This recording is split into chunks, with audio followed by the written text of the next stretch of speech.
Good morning. Man, can you believe it? It's November 21st, 2024. Where is this year going?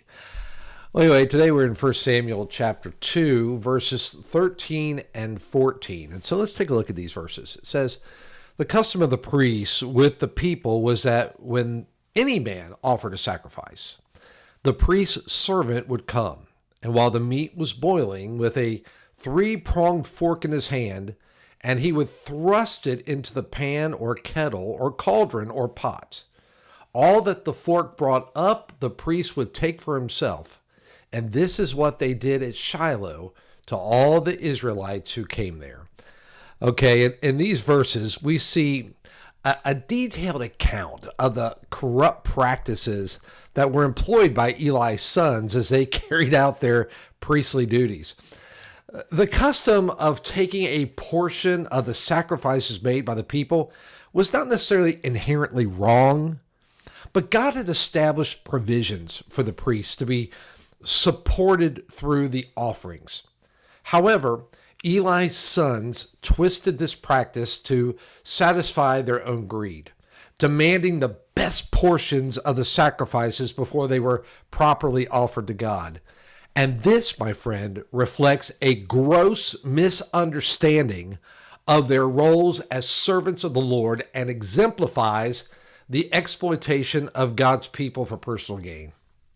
Now, this behavior not only shows a lack of respect for the sacrificial system, but it also reveals a deeper spiritual malaise. You see, the priests were meant to be intermediaries between God and the people, helping to facilitate worship and reconciliation.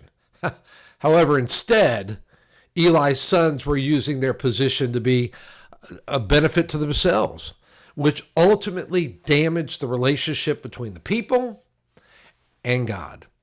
And friends, it's a stark reminder that leaders in faith and leaders in faith communities really have a responsibility to honor God and to serve the people genuinely, not for selfish gain. And furthermore, the actions of Eli's sons, it really does remind us of the dangers of taking our roles lightly. You know, they operated in a cycle of greed and entitlement that contradicted the essence of their calling. And this challenges us, I think, to consider our own motives, in service and our own motives in ministry. Are we serving to honor God and to bless others, or are we seeking personal recognition? Are we seeking reward?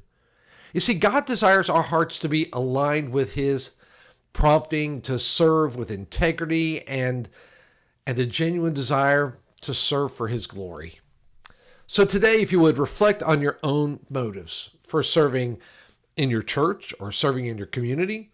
Are there areas where you might be tempted to seek personal gain or recognition rather than serving out of love for God, love for other people? Consider how you can realign your heart with God and realign your heart with God's purpose in your service.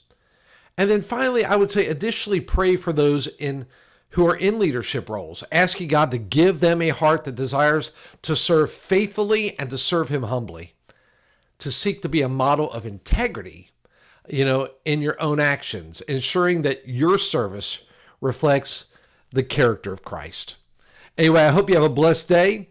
I'll look forward to talking to you real soon, right back here tomorrow. Take care.